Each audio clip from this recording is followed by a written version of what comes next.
함께 만들어가는 따뜻한 세상, 라디오 서울 1650.com과 함께 더욱 아름답게 만들어가겠습니다. 강혜신의 오늘의 미국.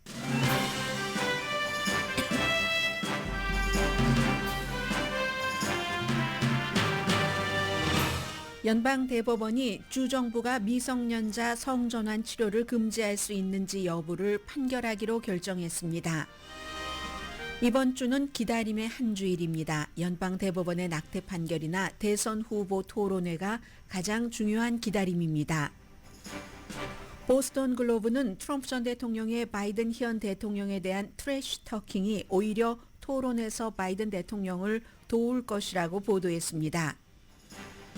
새로운 여론조사 결과 바이든 대통령이 30세 미만 젊은 유권자 사이에서 트럼프 전 대통령을 가볍게 누르고 있습니다.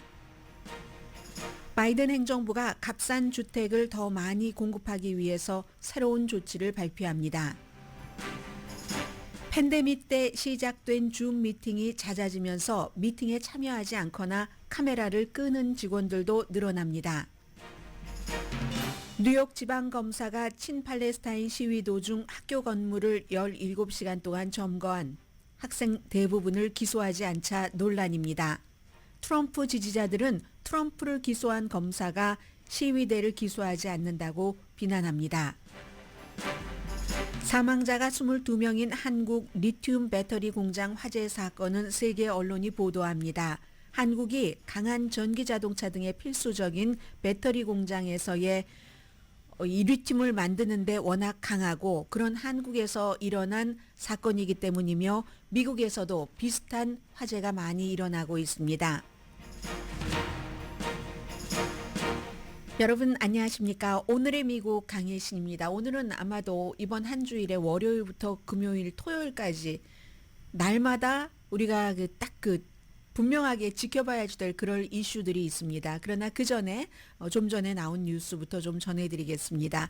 연방대법원이 주정부가 미성년자의 성전환 치료를 금지할 수 있는가, 이게 위헌인가 아닌가를 판단을 하기로 판결을 내리기로 결정을 했습니다. 그러니까 이 판결을 하기로 한 것은 연방대법원이 모든 케이스가 올라가면 다 받는 게 아니죠.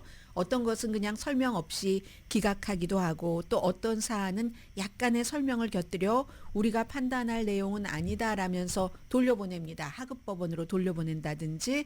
그런데 이번에는 이것을 판결을 심의를 하기로 결정을 했습니다. 테네시 주법에 대한 도전, 이게 연방 정부와 테네시 주법이 딱 엇갈리고 있기 때문에 그런 건데, 테네시 주법에서는 미성년자의 성전환을 돕는 것도 금지하고, 그리고 이제 성 정체성 때문에 여러 어려움을 겪고 그런 부분에 대해서 치료하는 그 모든 것들을 목적으로 한 도움, 이것을 금지를 시켰습니다.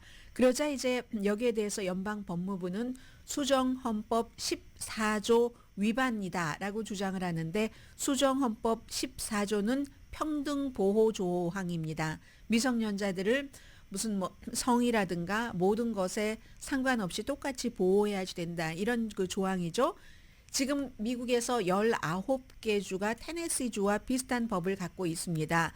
아마 이 이슈는 한국 부모님들 사이에서도 상당히 테네시 주법을 지지하시는 분들이 많으실 겁니다. 그 가운데서는 특히 이제 어느 정도 좀 진보적인 성향을 가진 분이라 할지라도 그렇게 성 정체성을 어떻게 그걸 치료까지 해주고 또 수술까지 해주느냐. 이건 어린아이들이 본인의 성 정체성에 대해서 이런가 저런가 할 때 오히려 태어난 성이 아닌 다른 성 쪽으로 가져가도록, 그쪽으로 달려가도록 도와주는 것이다 해서 반대하시는 분들이 많다고 생각이 되는데, 19개 주가 테네시와 비슷한 이런 그 법을 채택을 했습니다. 성전환 청소년들에게는 굉장히 심오한 의미겠죠. 그리고 그러한 그 치료에 반대하시는 분들도 아이들, 그 자녀분들의 얘기를 들어보면 태어날 때부터 어쩜 그렇게 태어난 아이가 있다는 것을 생각하시는 분들도 계실지 모르겠습니다. 그러니까 그렇게 태어나서 그처럼 고통을 받다가 성전환까지 하게 되는 이런 그 청소년들에게는 너무나 심오한 의미라는 것은 뭐 당연히 알 수 있을 것 같고요. 그런데 이 케이스는 지금 심의하는 게 아니라 연방대법원이 10월 달 새로운 회기가 시작될 때 심의를 한다. 이제 이게 지금 굉장히 이거 미국으로서는 생전 처음 있는 일이기 때문에 중요하고요. 지금부터는 월요일부터 금요일까지 미국에서 어떤 일이 일어나는가, 그리고 이제 그 가운데서 특히 하나 중요한 것을 조금 자세히 말씀을 드리겠는데, 우선 많이 더우셨죠? 특별히 이제 동부 이쪽 지역에서 홍수가 나서 굉장히 큰 피해, 뭐 농장을 잃었다던가 또 집도 잃고 한 그런 분들도 계시는 것 같은데, 다행히 오늘도 로스앤젤레스 덥기는 하다고 하지만 로스앤젤레스 더운 건 지금 아무것도 아니고요. 볼티모어 같은데 뭐 최고 기록을 세웠다고 하잖아요. 100도가 넘어서 이 시점에 그건 이제 뭐 1980년대 이후의 최고 기록이라고 하는데, 체감 기록이 얼마나 심했겠습니까? 높았겠습니까? 나아진답니다. 동부에서도 또 약간 중부 쪽으로 와서 로스앤젤레스 이쪽도 며칠 지나면은 괜찮다고 하니까 이건 이제 조금 참으시면 될 것 같고요. 오늘 판결이 나올 수도 있는데, 연방대법원이 낙태에 대해서 몇십 년 동안 1974년 이후에 낙태가 거의 자유가 됐다가 이걸 이제 주정부가 알아서 하세요 하고 주정부가 굉장히 여러 가지 반대의 법, 낙태에 반대하는 법을 하나만 만드는 게 아닙니다. 여러 가지 그 법을 쭉 만들어서 낙태를 어렵게 하고, 그럼에도 불구하고 낙태가 줄어들지 않고 대부분이 이제 낙태가 합법인 주로 가서 낙태를 한다던가, 아니면 이 낙태약을 써서 낙태 실수는 오히려 더 늘어났다고 하잖아요. 이제 여기에 대해서 낙태약은 지금 그대로 쓸 수 있다라고 판결을 내렸는데, 연방대법원이 특별한 케이스에 산모가 건강이 위험할 때 낙태를 하는 것이 합헌인가 위헌인가, 낙태가 불법인 주에서 여기에 대한 지금 판결을 할 것이기 때문에 기다리고 있는데, 이게 바로 그 로 앤 웨이드라는 낙태권을 쫙 그 보장한 그 법안을 반대로 돌려놓은 지 이번 주가 2년이 되는 그런 때입니다. 그래서 굉장히 중요하고요.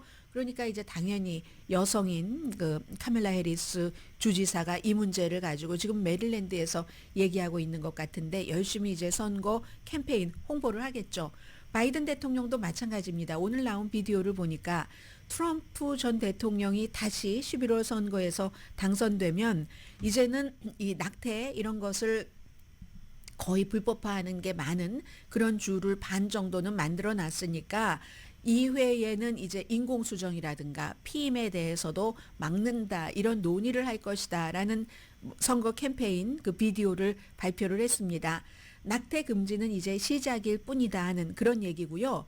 트럼프 전 대통령은 여기에 대해서 말을 이랬다 저랬다 합니다. 처음에는 낙태는 주정부에서 알아서 할 일이지, 내가 대통령이 된다고 해서 뭐 전국적으로 낙태를 금지하는 여러 연방 법을 만든다던가 하는 것은 안 할 것 같다고 얘기하는 것 같다가, 또 지난 주말에는 이 낙태를 거의 불법화하도록 획기적인 판결을 내려준 연방 대법원의 그 판결을 지지한다 하는 얘기를 또 했거든요. 그러면서도 또 낙태에 대해서 꼭 또 완전히 그 플로리다라든가 텍사스 주처럼 강하게 낙태는 안 돼 하는 또 이런 입장도 아니고, 트럼프 전 대통령은 지금 애매모호한 그런 입장을 취하고 있습니다. 이제 그런 것들, 연방 대법원의 판결을 오늘도 열심히 지켜보고 있고요. 화요일인 내일은 대선 이외에 아직도 남아있는 예비선거들이 많이 있습니다. 4개 주인데 콜로라도, 뉴욕, 사우스캐롤라이나, 또 유타주, 사우스캐롤라이나는 결선이고요. 유타주에서 선거가 있는데, 특히 콜로라도주 특별선거가 중요합니다. 3월 달에 사임을 한 켄 버크라는 이제 그런 그 켄 버크 공화당의 하원 의원인데, 이 공화당 하원 의원 굉장히 보수적인데도 불구하고 공화당과 많이 부딪혔습니다. 굉장히 충돌한 보수 강경주의자. 의회가 더는 이제는 말도 않는 말들만 하느라고 바빠졌고 국민을 위해서 일하지 않는다, 이렇게 얘기했었던 사람이거든요. 이번에 이제 보궐선거이기 때문에 그의 남은 임기를 딱 그 누군가가 가져가는 건데, 여기에 이제 누가 되느냐 굉장히 중요하고요. 수요일에는 월스트리트저널이 제일 그 눈여겨보고 있는 이슈입니다. 그리고 미국에서도, 미국은 국민 한 사람만 다른 나라에 의해서 굉장히 고통을 받는다던가 하면은 그 국가가 대통령이 최우선 문제로 이걸 해결을 하려고 합니다. 끊임없이 어떤 때는 공개적으로 어떤 때는 뒤에서 심지어는 그 국가의 한 사람을 미국으로 돌아오게 하기 위해서 엄청난 것을 줘가면서까지 그게 바로 수요일에 있는 에반 게르슈고비치라는 월스트리트저널 기자의 재판이 모스크바에서 있습니다. 이 사람이 2023년도에 이제 모스크바로 취재를 하러 갔죠. 우크라이나를 침공하고 한창 때였습니다. 그런데 이제 월스트리트저널은 이 사람이 뭐 취재를 하러 간 것이고 취재를 했다 하는 것이지만 러시아에서는 스파이다. 미국 정부를 위해서 일한 기밀을 빼가기 위해서 러시아에 온 그 스파이다라고 스파이 혐의를 뒤집어 씌웠습니다. 32살입니다. 이 저널리스트가. 최고 만약에 유죄형을 받는다면 한 20년 징역형에 처해진다고 하거든요. 러시아의 경우는 법정이 푸틴 맘대로이기 때문에 일단 20년 징역형을 해놓고 미국과 뒷거래를 할지 who knows. 아무도 알 수 없고 미국에서는 이제 수요일에 다시 한번 월스트리트저널 그 기자의 러시아에서의 재판 눈여겨볼 겁니다. 목요일에 있는 것은 나중에 말씀드리고 금요일은 이제 한마디면 되니까 말씀드리겠습니다. 금요일에 세계는 지켜볼 선거가 또 하나 있습니다. 요즘 선거하면 미국과 유럽의 아주 그 극우파가 많이 힘을 얻는 이런 선거만을 생각하지만 너무 뉴스가 많아서 그게 벌써 그렇게 됐어? 하고 잊으셨을 텐데 지난달이었던가요? 지난달이었던 것 같은데요. 네, 왜냐하면 사고 나고 얼마 안에 선거를 치러야 된다 하는 그런 그 이란의 규정이 있으니까. 이란 대통령 선거가 금요일에 있습니다.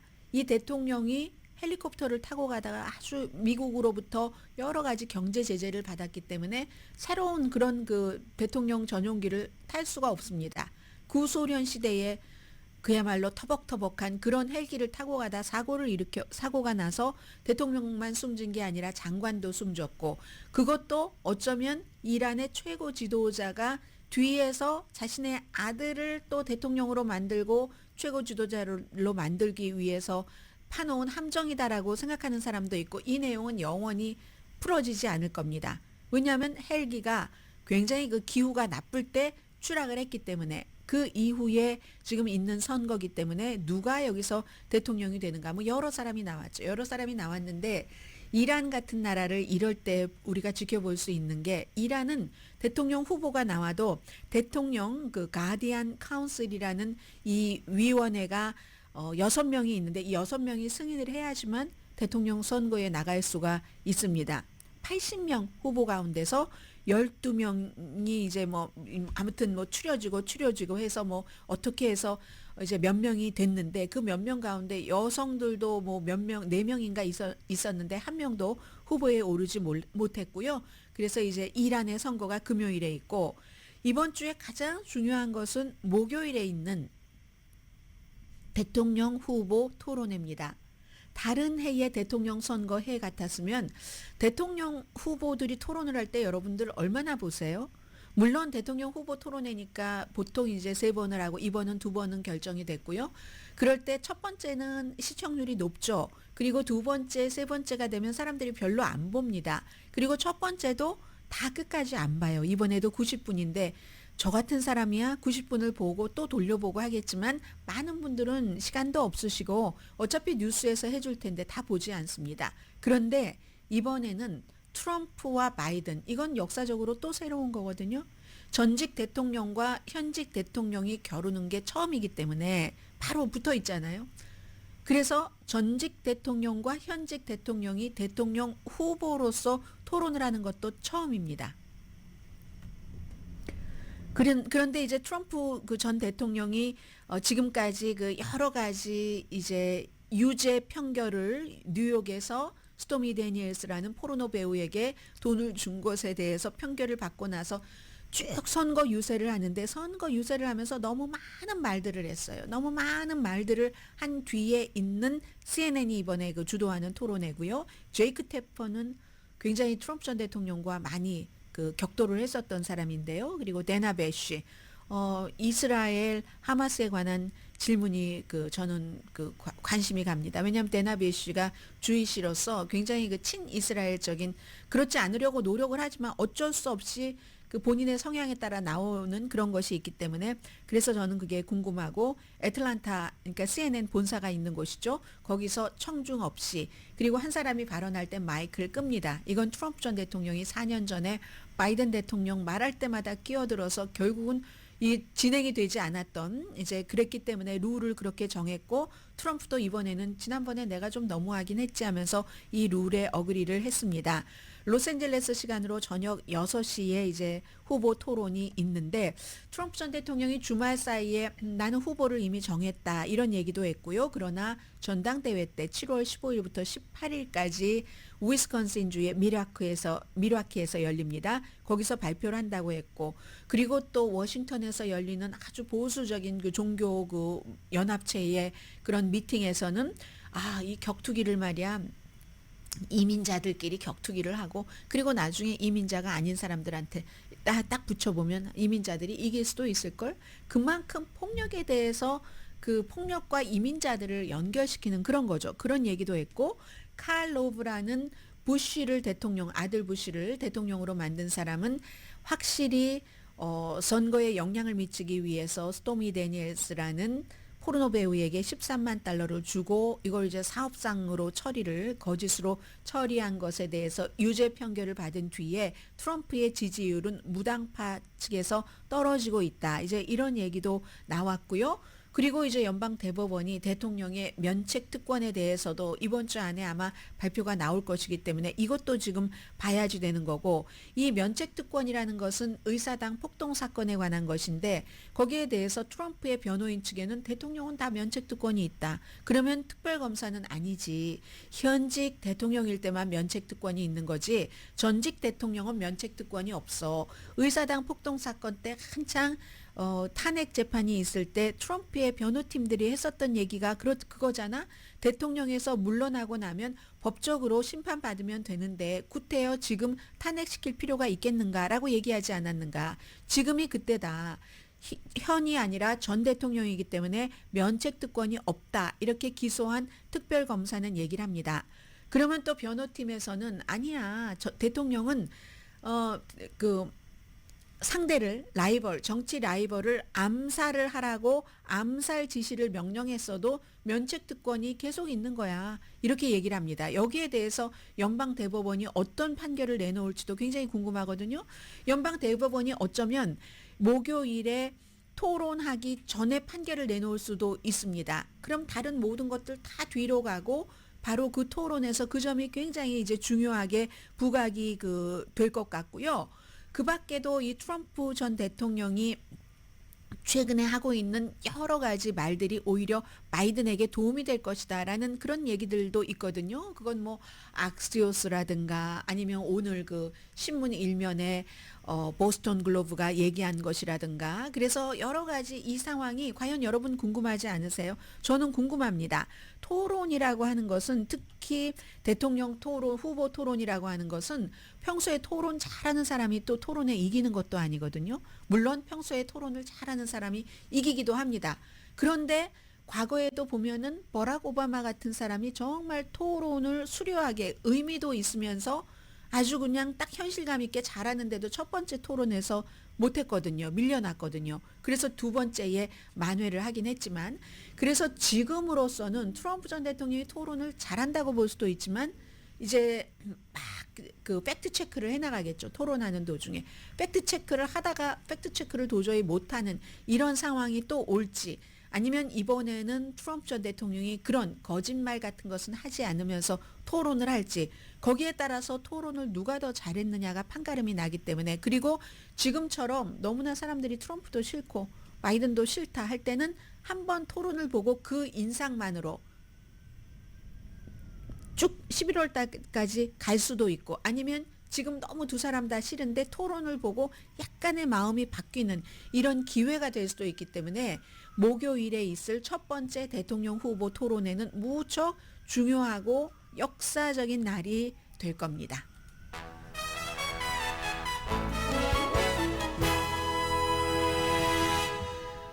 오늘의 미국은 전문가가 추천하는 이민법, 가정법 전문 제인정 종합법률사무소, 총 20억 달러 승소, 교통사고와 상해 전문 브라이언 타필라와 CG 변호사 그룹, 집융자 홈에큐리 라인업 크레딧, 급한 하드머니도 정말 쉽게 잘하는 융자나라 공동펀입니다. 잠시 뒤에 오늘 이제 주요 신문 네, 일면의 탑 뉴스. 야, 보니까 캘리포니아주에서 먼저 겪었던 일을요. 다른 지역 보니까 휴스턴 크로니클 같은데 USA 투데이 보니까 다른 곳들도 겪고 있고 저는 보스턴 글로브의 일면이 좀 관심이 갔고요.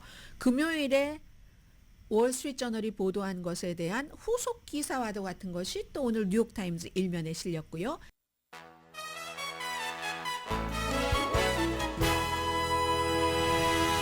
라디오 서울 방송 오늘의 미국 듣고 계십니다. 네, 오늘 먼저 제가 월스트리트 저널 그 일면을 보면은요.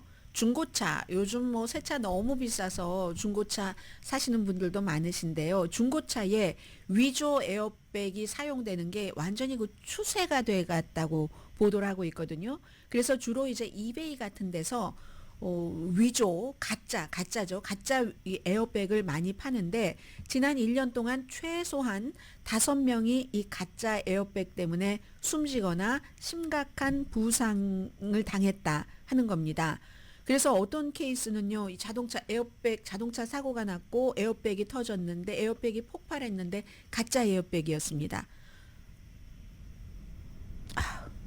두 자녀의 이걸 어떻게 말씀을 드려야지 되죠? 목이 아무튼 이거 뭐 어떻게 말씀을 드려야 될지 모르겠습니다. 그냥 따로따로 절단 이렇게 말씀만 드리겠습니다.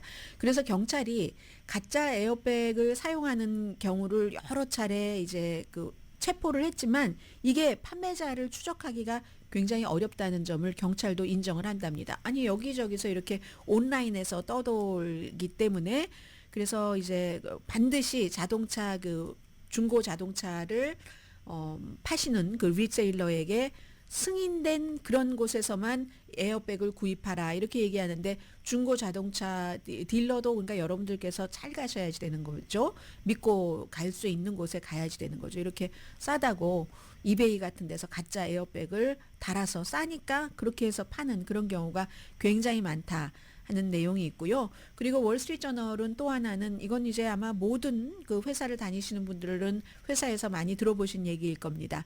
병원 비용이 너무 높아지니까 기업이 보험료를 감당할 수가 없어지는 거예요. 건강보험료를. 그렇기 때문에 결국은 다른 직원들에게 건강보험을 주기 위해서는 몇 명 정도는 감원해야지 되겠구나. 이런 회사들도 많다는 내용이 월스트리트 저널에 실렸고요. 이게 모든 것이 다 물가가 상승하니까 기업들이 감당할 수 없는 그런 정도가 된다는 그런 내용입니다. 오늘 로스앤젤레스 타임즈 보고 저는 이 일면이 로스앤젤레스를 중심으로 한 적어도 캘리포니아주 어디겠지라고 생각을 했거든요. 사진에 캘리포니아주에 지금 무슨 뭐 산불이라든가 이런 것들이 얼마나 많이 일어나고 있습니까? 날씨 더워서. 그런데 아니었어요. 로스앤젤레스 타임즈 일면이 캘리포니아주가 아니라 이게 이스라엘과 레바논에서 산불이 점점 많이 발생을 하는데 캘리포니아나 미국의 각 지역에서 산불이 일어나는 것은 뭐 인간 재해를 포함한 기후변화로 인한 무슨 뭐 가뭄과 뜨거운 날씨 이런 것들이 많이 요인이 되는데 이스라엘과 레바논은 다르네요. 이거 이스라엘에서 폭발물을 터뜨리잖아요. 레바논에 헤즈볼라가 있으니까. 그런 것들 때문에 대부분이 산불이 이스라엘과 레바논 쪽의 산불은 항공기에서 폭탄을 터뜨려서 그것으로 인해서 산불이 발생을 한답니다. 게다 대고 그쪽도 이쪽과 마찬가지로 세계 공통적으로 지금 있는 가뭄이라든가 폭염이 있어서 소방관들이 아무리 끊임없이 화재를 진압하려고 해도 이때는 그대로 말 그대로 사투를 벌인다 하는 그런 정도. 완전히 풀은 안 보이고요. 돌만 보이네요. 그게 로스앤젤레스 타임즈 일면에 실렸고요. 전쟁이 또 이거는 더 가속화되면 위험하다는 것을 알려주는 것이 되겠죠. 왜냐하면 이스라엘이 레바논 헤즈볼라와 전쟁을 치를 경우는 헤즈볼라는 더 남쪽의 가자 지구의 팔레스타인의 하마스보다 훨씬 그 전쟁 실력도 좋고 그리고 무기도 하마스가 갖고 있는 것과는 비교되지 않을 정도로 좋은 것이 갖고 있거든요. 그렇게 될 경우 만약에 이 둘이 지금 붙을 수도 있다고 하는데 붙게 되면은 그 밖에 전쟁 직접적인 피해뿐만이 아니라 이런 것까지 피해가 있다는 것을 경고하는 기사로 보입니다. 그리고 그 오른편에 보면은요. 캘리포니아주가 하도 지금 더워지니까 패스트푸드 직원을 위해서 새로운 이제 보호 장치가 마련돼 있는데 너무 더워도 안심하고 일할 수 있도록 온도가 그 실내 온도가 87도 막 열이 있으니까요. 불이 있으니까 그 이상으로 올라가면은 그 패스트푸드 그 고용주가 뭔가 그곳의 온도를 낮추기 위해서 추가적으로 예방 조치를 취해야지 된답니다. 왜냐면은 이 모든 것들이 과거에는 어느 정도까지 덥지? 6월이면 대체로 이 정도, 7월이면 이 정도. 거기에 맞는 어떤 플랜 같은 것을 가지고 있었는데 이젠 그게 안 되는 거예요. 심지어 그래서 이번에 폭염 때에 일주일 내내 폭염이었잖아요. 뭐 뉴욕이라든가 뉴욕이 특히 뭐 어떤 그 주지사가 특별한 법안에 서명을 하려고 하던데 교실이 뭐 어디 동부 지역도 이때쯤 춥고 늘 너무 덥지 않은 그런 맞바람이 있으면 괜찮은 그런 학교에는 에어컨이 없는데 에어컨이 없어도 견딜 수 있었기 때문에 없었던 건데 더 이상은 견디지 못하고 할 수 없이 수업을 일찍 중단한다던가 학기를 일찍 끝낸다던가 방과 후 프로그램은 아예 없고요. 여름 뭐 썸머 프로그램 같은 것들도 다 스케줄 바꾸고 합니다. 그런 것처럼 캘리포니아주에서는 기온이 올라가서 패스트푸드 업체에서 일하는 사람 인도어에서 뭔가 그 세팅 모니터도 하고 다 건강 문제니까요. 그렇게 한다는 것이 있고 그리고 휴스턴 크로니클과 제가 USA 투데이를 보면서 캘리포니아주에서 보험을 지금 다시 갱신하지 못해서 무척 어려워하시는 그런 분들을 다시 한번 생각을 하게 됐는데요. 텍사스주도 마찬가지예요. 기후변화, 자연재해 이런 것들이 너무 자주 발생하고 너무 오래 가고 강도도 대단해요. 그러니까 그 캘리포니아주에 살고 계신 분들 안녕하세요. 뭐 어스틴, 텍사스 요즘 뭐 어스틴 저쪽 북쪽으로 뭐 테일러, 삼성 들어가는 그런 테일러까지도 한국 분들 조금씩 퍼져갈 텐데 foremost insurance 캘리포니아주는 딱 하면 어디 한인 그 인슈런스도 어디 포함 이게 딱 있는데 그 텍사스의 그 foremost insurance가 폭염, 홍수를 포함해서 이제 이런 그 보상 범위를 굉장히 줄인답니다. 아예 캘리포니아주는 안 들어준다니까요. 그런 것이 있고 그리고 일면에 그 내용이 제일 위에 주택보험을 말씀드리는 겁니다. 주택보험 자꾸만 스케일링 백한다. 심지어는 이제 뭐 나무 같은 것도 쓰러지고 폭염뿐만이 아니라 나무가 쓰러지면서 거대한 나무가 막 지붕을 덮쳐서 온갖 그 사고를 내고 하는 그런 것 있잖아요. 파머스도 마찬가지고 그런 그 디제스터 지역에서 뭔가 보상 범위를 줄여가는 것을 보도를 합니다. USA 투데이도 일면에 USA 투데이는 막 물에 잠겼어요. 완전히 2층 집이 1층의 3분의 1 정도까지는 잠겨 있는데 그러니까는 당연히 캘리포니아주에서 겪는 그 모든 것들을 다 겪고 있는 겁니다. 그래서 지난 5년 사이에 보험이 없는 그런 그 주택들 2배가 늘어났다는 겁니다.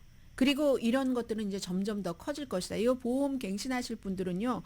얼마 전에 지난주인가요? 제가 저희 라디오 서울 보도에서도 웬만하면 비싸다고 안 들고 하지 말고 들어준다고 하면 눈 딱 감고 들어라 라고 얘기하는 저희 그 라디오 서울 보도국의 보도를 제가 들었는데 지금 전국적으로 이런 일들이 늘어나고 있습니다.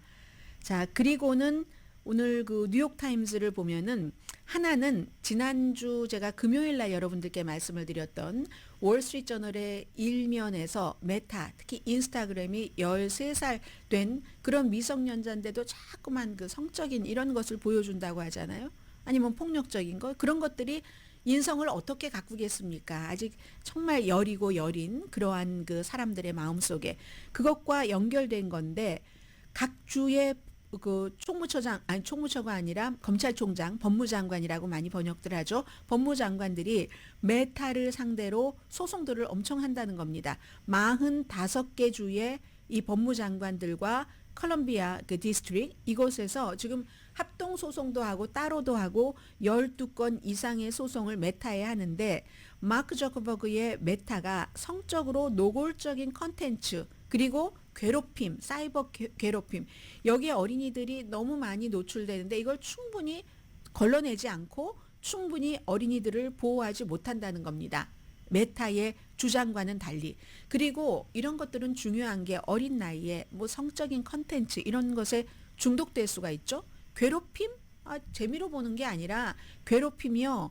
요즘 선거철에 괴롭힘 이런 트럼프 전 대통령의 그 괴롭힘이 저는 굉장히 거슬리거든요. 왜냐면 어린 아이들도 보잖아요. 그런데 이 괴롭힘 이런 걸 보면은 보고 그냥 나 성인이니까 웃고 끝나는 게 아니라 이건 특히 이 마크 저커버그의 이 메타 같은 경우는 어린이들을 대상으로 하면은 그게 모방이 나오잖아요. 모방이 나오고 모방은 행동이죠. 행동이 나오고 그 사람의 캐릭터가 되기도 하고 사회에서 내가 다른 사람을 괴롭히지 않는 사람들도 그걸 또 당연하게 받아들이면 그 사회가 어떤 사회가 되겠습니까? 그러니까 주 검찰총장들과 뭐 이런 사람들이 그 메타를 상대로 고소를 한다는 거거든요. 이 고소를 하는데 보니까 이런 것을 하네요. 1990년대는 정부가 지금은 이제 담배 피우면 좀 눈치 보고 이러잖아요. 그런 것들이 90년대 빌 클린턴 시대에 뭐 담배도 마약이다 뭐 이렇게 얘기를 하면서 큰 그 담배 회사를 막 그 고소하고 했었잖아요. 그런 것과 비슷한 그런 그 접근 방식으로 그 어린이들을 보호하고 어린이들이 더 나쁜 사람으로 성장하지 않도록 고소를 한다 하는 겁니다. 그리고 또 하나는 조 바이든 대통령의 그 일면인데요. 그 뉴욕타임스 일면인데 뭐라고 하면 올드 패션드, 구식, 이너서클. 지금 바이든 대통령이 선거 캠페인을 하면서 굉장히 그 광범위한 팀이 있답니다. 뭐 소수인종 뭐 사람도 있고 그 캠페인 팀에 다양하게 뭔가를 포용하려고 하고 하는데 항상 결정적인 순간에는 바이든 대통령은 딱 3명의 이너서클이 있어서 이 3사람의 말을 듣는다는 얘기입니다. 62세, 65세, 85세. 일반인들에게는 뭐 그다지 많이 알려지진 않았지만 무슨 뭐 정치인들 사이에선 잘 알려져. 근데 이렇게 보면은 굉장히 오래된 사람들이잖아요. 나이가 많이 드신 분들이죠. 62세, 65세, 85세. 각각 다른 역할을 맡고 있어요. 어떤 사람은 여론조사와 나에 대한 평판이 어떠냐 하는 것을 바이든 대통령에게 브리핑을 하고 어떤 사람은 일주일에 한 번 정도 백악관에 들어가서 또 다른 내용들 뭐 이런 것들을 하는데 이런 사람들이 지금 딱 선택된 사람이 아니라 수십 년을 바이든 대통령과 함께 일을 해왔던 사람이다. 이런 그 3사람의 사진과 함께 뉴욕타임스가 일면에 실었고요. 자, 보스턴 글로브의 오늘 내용을 좀 전해드리겠습니다. 보스턴 글로브가 트럼프의 쓰레기 발언이 바이든에게 도움이 된다. 쓰레기 발언을 한다고 해서 꼭 뭐죠? 트럼프 전 대통령이 쓰레기 같은 말만 한단 말이야. 뭐 그런 뜻은 아니고요. 트래시 터킹이라는 게 뭐 잘 쓰면은 전략적으로 좋게 될 수도 있죠. 뭐 예를 들어서 뭐 아주 좋게 훌륭하게 한 말, 뭐 나비처럼 날아서 벌처럼 쏴라 이런 멋진 말도 있는 거예요. 그런데 보통 이제 트래시 터킹 하면은 상대를 상대를 후지게 보이게 하기 위해서 또는 반대로 나를 굉장히 과시하기 위해서 안 해도 될 말인데 하는 거. 안 해도 어떻게 꼭 해도 될 말만 하겠습니까? 그럼 재미없잖아요. 그런데 안 해도 될 말이긴 하지만 뭔가의 이득을 보기 위해서 전략적으로 하면은 좋은데 이게 지금 바이든 대통령은 지나치다는 겁니다. 본인이 그렇게 무대를 그렇게 만들어서 바이든에게 좋게 만들었다 하는 얘기거든요. 그게 뭐냐면은 토론에 대한 기대치도 굉장히 낮춰놨다는 겁니다. 예를 들어서 바이든은 최악의 토론자다. 미국 대통령 가운데서 저렇게 토론을 못하는 사람이 없어. 이런 식으로 의도하지 않게 바이든에게 이점이 되고 있다. 이번 주 목요일도 마찬가지라는 얘기예요. 그래서 캠페인에서 사실은 처음에 지지자들에게 막 즐겁게 해주기 위해서 어떤 때는 뭐 터무니없는 얘기를 하면 사람들은 그걸 진짜로 믿어? 그냥 하는 거잖아 라고 했고 엔터테이닝 하고 했고 하는데 그게 이제 점점 점점 세월이 지나가면 사람들은 그 재밌어 해서 보려고도 그 트럼프 전 대통령의 선거 캠페인에 가고는 했는데 가서 와서 보면 지난번에 간 것과 똑같은 말을 하면 사람들 재미없을 테고 그리고 지난번보다 더 강하게 말을 해야지 재미있지 않겠어요? 그게 점점 강도가 심해지다 보니까 지금 어떤 얘기를 하냐면요. 지난 주말부터는 바이든 대통령 뭐 토론하는 밤에 약물을 뒤집어 쓰고 나올 거야. 그리고 무슨 허구의 살인범 무슨 뭐 한니발 레터 누구냐면 그 양들의 침묵 있죠. 조디 포스터 나왔고 앤토니 홉킨스 나왔던 거기서의 조디 포스터 그 좋은 사람이야. 바이든은 나빠. 한참 욕하다가 한니발 레터는 좋은 사람이야. 또 이렇게 얘기해요. 맥락이 맞지도 않아요. 그러다가 또 갑자기 또 무슨 뭐 위스콘신의 밀와키가 공화당 전당대회가 열리는 건데 거기는 완전히 정말 아주 끔찍한 곳이야라고 얘기하다가 또 뭔가를 수습해 보려니까 아니야. 거기는 좋아. 거기는 좋고 상어가 안 나오잖아. 뭐 이렇게 얘기를 하기도 하고 아무튼 그런 얘기. 그러면서 여전히 위스콘신에서 2020년도에 내가 이겼어. 졌거든요. 2만 몇천 표 차이로 졌는데 이겼다고 하고 워싱턴 뭐 신앙과 자유 코얼리션 여기서는 이민자들끼리 열심히 치고받게 해봐 뭐 이런 얘기를 하고 항상 과장을 넘어서 이제는 분노, 음모, 모호하고 광범위한 계획을 막 섞어서 얘기를 하는데 그게 날이 갈수록 기괴해지고 저속해지고 이렇다는 얘기예요. 그렇기 때문에 결국은 이제 바이든 캠프에서는 트럼프의 이 같은 폭언과 선동적인 말 이런 것을 계속 영상으로 만들어서 올리죠. 그러면 이제 트럼프 측에서는 아유 트럼프는 너무 천재이기 때문에 트럼프가 하는 말을 이 엘리트 언론들이나 바이든 측에서 이해를 할 수가 없어 이렇게 얘기를 하지만 일부는 전략적이겠죠. 그러나 일부는 사람들의 이제 주의를 끌기 위해서 하다 보니까 이게 점점 더 나가다가 어떤 땐 횡설수설하다가 뭐 이런 도널드 트럼프의 수사학적인 천재 이런 제목의 책을 쓰신 분이에요. 텍사스의 A&M 대학교의 제니퍼 메르시에 교수가 트럼프가 왜 그러는지 알 수가 없다. 연설하다가 maybe 새로운 아이디어가 떠오르면은 청중이 그러면 그렇게 말할 수도 있고 청중이 지루해하는 것 같아. 그 간파력이 빠르니까 그럴 때 주제를 바꾸면서 그러는 것. 아니면 어쩌면 오랜 동안 한 가지 주제를 논리적으로 집중해서 풀어나가는 능력이 없는지도 모르지. 아무튼 이렇게 얘기를 하는데 이런 모든 것들이 1차 그 선거에서는 1차, 2차 때까지는 트럼프에게 유리했지만 이번에 특히 목요일에 있을 토론에서는 꼭 유리하진 않다 하는 그게 이제 보스턴 글로브의 오늘 일면 탑뉴스고요. 보스턴 글로브와 비슷하게 오늘 악시오스도 그와 같은 내용을 보도를 했습니다. 잠시 뒤에 경제와 연관돼서 오늘 바이든 행정부가 새로운 내용 집에 관해서 발표를 한다고 하니까 들려드리겠습니다.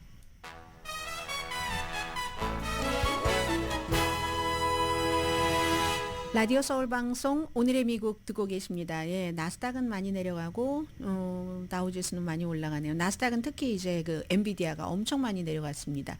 지난 목요일, 금요일도 그랬고 오늘도 그랬고 아마도 뭐 여러 가지 이유가 있겠지만 많이 올라가서 뭔가 차익 내가 이득을 봐야지 이런 사람들이 판 것도 많은 것 같고요. 바이든 행정부가 값싼 주택을 더 많이 공급하기 위해서 새로운 조치를 발표를 하는데 오늘 이제 재무장관이 발표를 한답니다. 발표하기 전에 약간의 그 내용을 그 언론에 전했는데 주택 모기지 또 모기지는 이자율 때문에 렌트비 얼마나 올라갔어요. 5월 달에도 주택 가격이 최고치 기록했잖아요. 지난주에 나왔죠. 그래서 중간값이 41만 9,300달러라니 야, 정말 지난해보다 6%가 올랐습니다.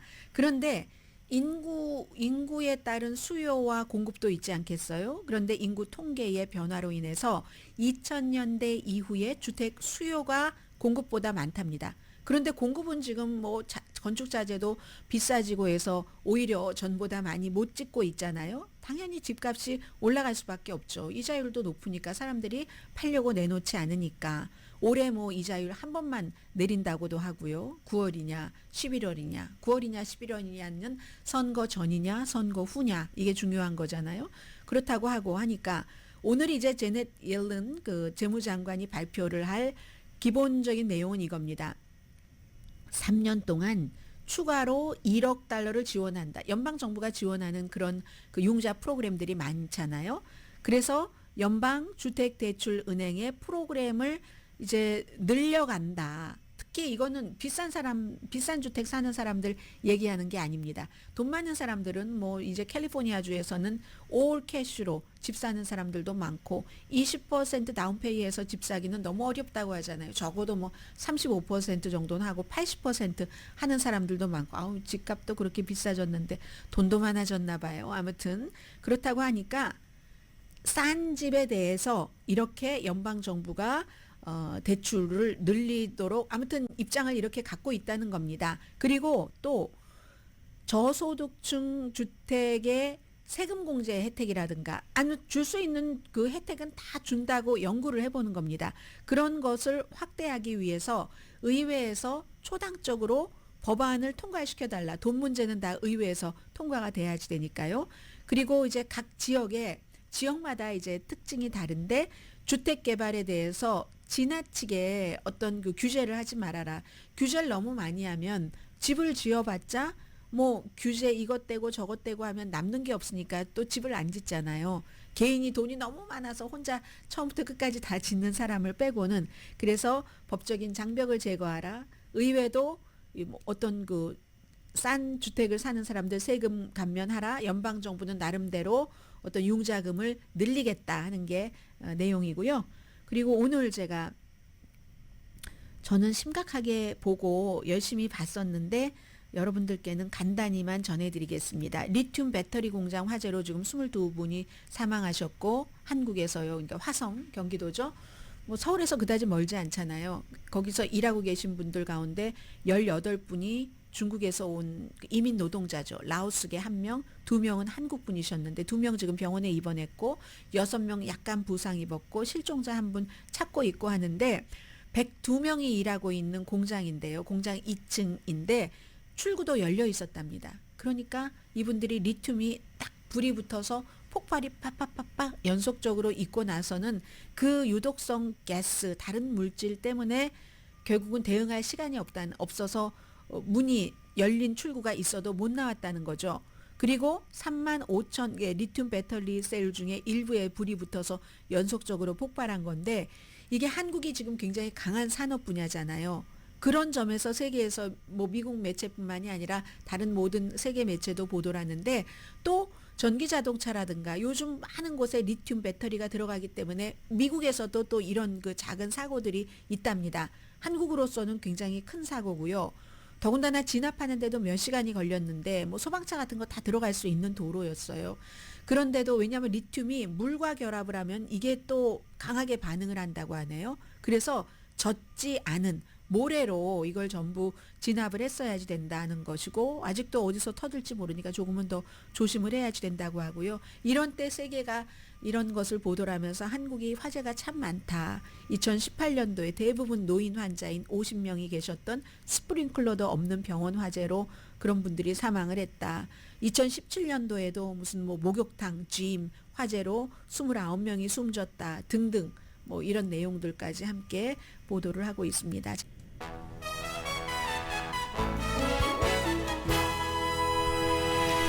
라디오 서울 방송 오늘의 미국 듣고 계십니다. 제가 앞서서 여론조사 하나를 말씀 안 드렸네요.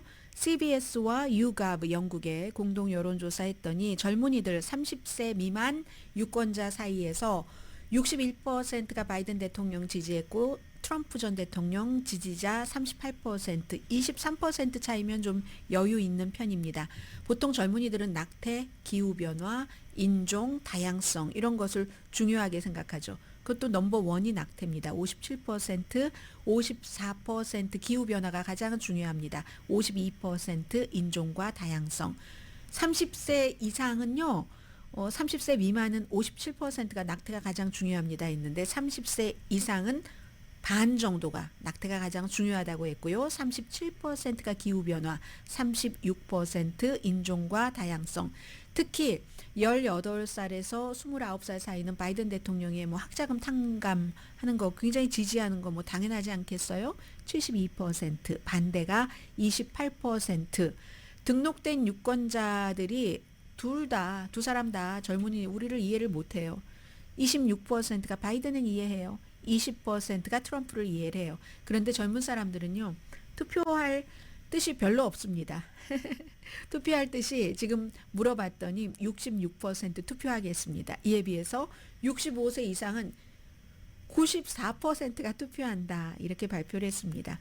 6월 17일부터 21일까지 2,460명을 대상으로 조사를 해서 오차 범위는 2.8%포인트입니다.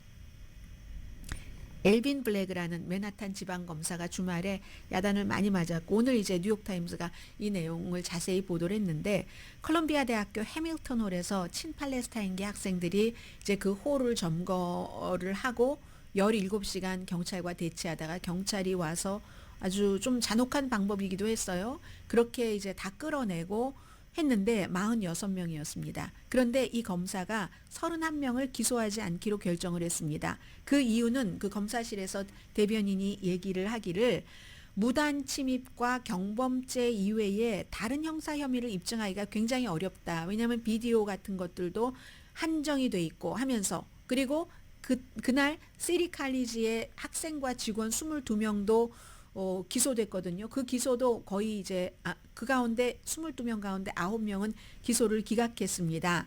물론 경찰에 대한 폭행을 했다던가 심각한 범죄와 관련된 그런 그 학생이나 교직원은 기소를 하지만 그렇지 않으면 뉴욕은 이제 시위에서 기소하는 케이스가 사실 좀 드물기는 합니다. 예를 들어서 이번 검사가 아니고 지난번 검사도 2011년도 블루클린 다리에서 체포된 732명 가운데서 680명 기소를 기각했거든요.